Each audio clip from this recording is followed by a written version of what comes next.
Team, happy Christmas. We're almost there. Yes, this is a Christmas jumper with my dog on it. And yes, we are trying to wind down the operation here in Chilmark today to at least lower the tempo over Christmas to give the team here some well-deserved time off, as I'm sure like so many of you are looking forward to getting some time off. Everyone talks about 2020 now, don't they? 2020, what a year. Well, what a year 2020 has been. Like, for those of you that have been in this organisation, you know, since before 2020, do you remember there was bushfires at the beginning of this year? And we all thought that was going to be the worst thing the world had ever seen. And Donald Trump assassinated an Iranian general, like, oh my God, World War III, nothing will get worse than this. And 2020 then just continued to deliver. And, you know, I look back and I'd forgotten all about the fact that we had people deployed in the bushfires because we've been so focused on COVID for so long. I forget that even happened. And of course, we kicked the year off with our teams. They were grey shirts then, downrange in Australia, doing incredible work with our partners, Team Rubicon Australia. And you know, we were at that point planning this year ahead, you know, how many internationals we'd be looking at, how to build the planned international model still. We were getting ready to deploy to the Congo, you remember. You know, there was all this work going into the international mission, and then of course March came and COVID. You know, COVID is the new Brexit. We've all heard so much about it, but COVID now, whilst it's been real for us for this whole year because we've been in it and working, actually the infection rates are such now that I think everyone watching this video will know someone probably that's got COVID. You know, this problem is not going away anytime quickly. But as I sort of wind down this afternoon to try and take a bit of time off next week, I just want to just talk about this year and thank all of you for everything that you do, for everything that you have done in the past, for everything you've done this year, and for everything you continue to do and looking into next year. Around about March 20th, we were brought in by the government to do mission analysis on the problem that the Department for Culture, Media and Sport faced. And they knew that they were about to be overwhelmed and they didn't know who to turn to. And they turned to Team Rubicon UK. Do you remember that? We used to be called Team Rubicon UK. That seems like a lifetime ago. And from that moment, the world has fundamentally changed for us as an organisation. Because what that did was put us on the map in the UK here, and we started to get recognised. And then, you know, at the end of March, we sent Lizzie Steinman, the incredible Lizzie Steinman, MBE, out the door to be our strategic liaison officer in the MOD to get us into the fight. We then deployed the incredible regional reps that went out and started getting us into the fight in the regions. And you know, those two muscle movements, Lizzie and those regional reps, the first group out the door, have fundamentally changed this organisation forever. And they went out into some cases hostile environments. You know, Mary Lockwood in her hometowns in the northwest there was treated like a pariah and you know, horrendous treatment and spoken to so awfully as she just tried to offer our support, and she stayed the course and weathered the storm, and she's now a huge part of the response up there, and also delivering our COVID testing training in Resilient.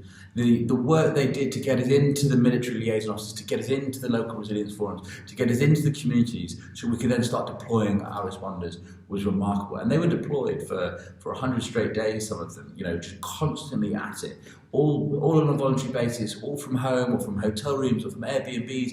You know, Lizzie Steinman was driving 90 minutes each way to commute in and out of Standing Joint Command, working around the clock. It was just remarkable. And then, of course, then we start deploying the responders. We start plugging those critical gaps in infrastructure, putting up temporary mortuaries, manning the mortuaries in the Nightingales and around the country, logistics into hospitals, dropping into overwhelmed food chains, overwhelmed food supply chains. You know, that's the magic bit, when we get to see the responders out there doing the business, you know, bringing order to chaos, working around the clock at a moment's notice. Often we were getting expressions of interest from we were dropping out and we were responding too quickly. We were managing to mobilise teams overnight into locations. You know, 265 days we've been on task now. I forget how many operations inside that task we've done now, but it's well over 200 and it's still going. The tempo is rising again right now. What was wonderful in the middle of the year, you know, well, we had to crack a quick rebrand.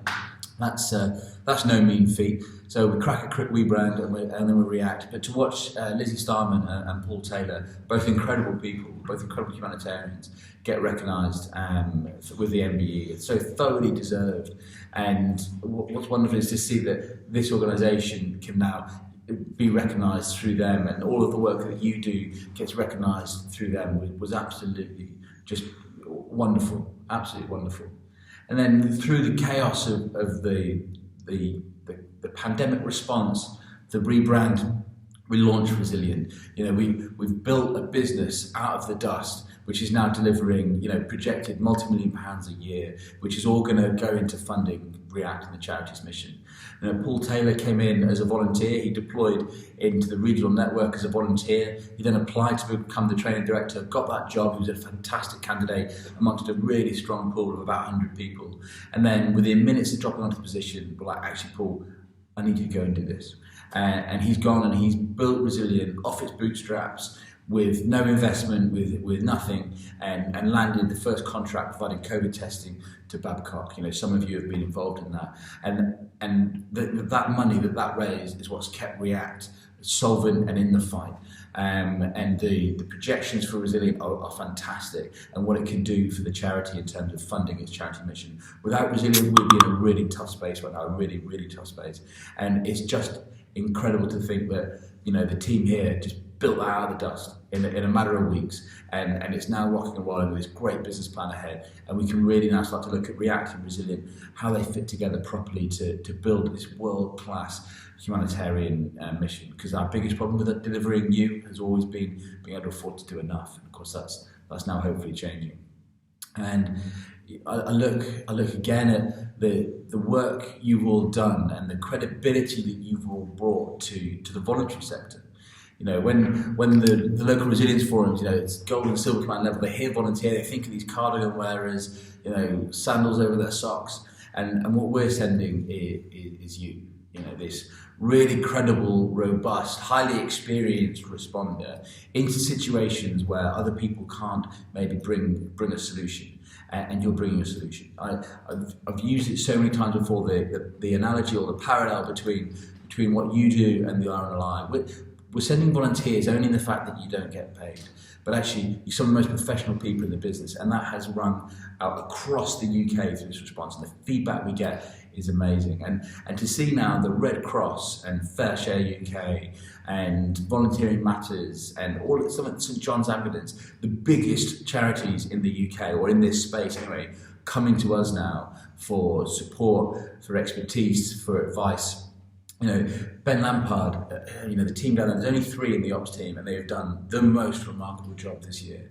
But Ben is getting phoned once, twice, 3 times a week by these huge organisations and by the voluntary community sector's emergency partnership for expertise and advice. So we're jostling with organisations, in the case of the Red Cross, with a budget 250 times ours, with massive amounts of staff and staff effort and resource and funding and experience, and they're coming to React, and they're coming to React because of the credibility that you've all brought React through this period, through just getting into the intractable problems, solving them with professionalism, politeness, humility, and of course, what's most important is our humour. And to watch the values that we all designed as collaboratively with you all as we could, bearing out now in the operation, it's just fantastic. Fantastic to see, and one of the proudest periods of my whole life. This actually marks 3 years in the organisation for me, and that's flown by in a blur. And in other ways, it feels like I've been here forever. And working with you all and working with the team here is, without a shadow of a doubt, the privilege of my lifetime, and the thing that I've been involved in my life that I'm most proud of. And when we look at the stats of this year and look at the work that's been undertaken, and not all of it can be boiled down into hard stats and numbers, because it's just been bringing order to utter chaos. It's been walking towards the danger. It's been, well, as the government was backing up, and as all organisations were backing up from the problem in March and April, there was this little thing from Wiltshire that was heading in to the issue, that was walking towards the problem with those regional reps and Lizzie getting out there. It's amazing. And then we look at all of that, and then we consider that there's only 15 people in the centre of this team, and I don't get to thank them enough publicly, because when I talk publicly, I always talk about all of you, because you are what makes us. You are this thing, and without you, there is no React. And we, the full-time team, just run it on behalf of you, but you're it. But what I do want to do is reflect on that team of 15 for a moment, and what they've done this year to deploy this organisation in March with next to no money, to throw it into the problem that could have put it out of business, and to spin round the clock for 270 straight days. I look at it, and I just don't think there's another team on the planet that could have pulled that off, that could now have all this influence over the Red Cross and FareShare, and be delivering all this work with no budget, and asbestos paint peeling off the walls behind us, and a broadband that keeps dropping out. From the outside, we probably look quite big and shiny, because what the outside sees is you and the work you're doing and the stats, and they probably imagine there's this huge infrastructure, but there's not. There's a team of 15 here, and I'm so proud of them, and I'm so privileged to work with them and watch their effort every day, and to watch the belief they have in this mission, and the belief they have in you, and the personal sacrifices they make. When we decided to go in March, the increased burn rate could have put us out of business in 6 to 8 weeks. And it's all very well and good me going, yeah, let's go. They've got families and houses and mortgages, and they just went without a shadow of doubt, because they're humanitarians, and it's humanitarian first, and there was an imperative that we could answer, and they threw themselves at it, and they threw themselves at this mission, and they've not stopped.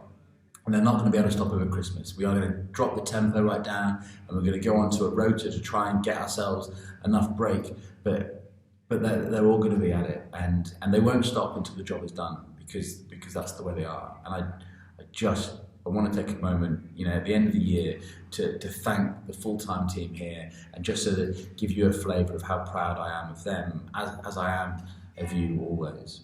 And then, looking forward into next year, 2021 is going to be easy, right? 2021 is going to be a breeze compared to this year. The reality is, we don't know what 2021 brings for us as a global community, as a UK community. But what I can tell you, because of the hard work here, that React is financially stable for the whole of next year. We've just had the board meeting yesterday, and we can show that our finances are in good order for the rest of next year. In fact, they're in the best order they've been in my tenure here. There's lots of work still to do to keep professionalising it, and as we take on more and more sophisticated problems as a charity with Resilient, there's going to be more complexity, and there's going to be more money needed, and more financial control and management and risk, and all of that good stuff. So Q1 next year is very much going to be around getting the infrastructure of the organisation ready to handle that level of complexity. But next year looks fantastic, and we do want to get back to our international mission when practicable. But at the moment, the data suggests that January and February here in the UK is going to be particularly bleak, with our ratings surging over 1.2, 1.3, 1.4, and in some cases maybe even 1.8.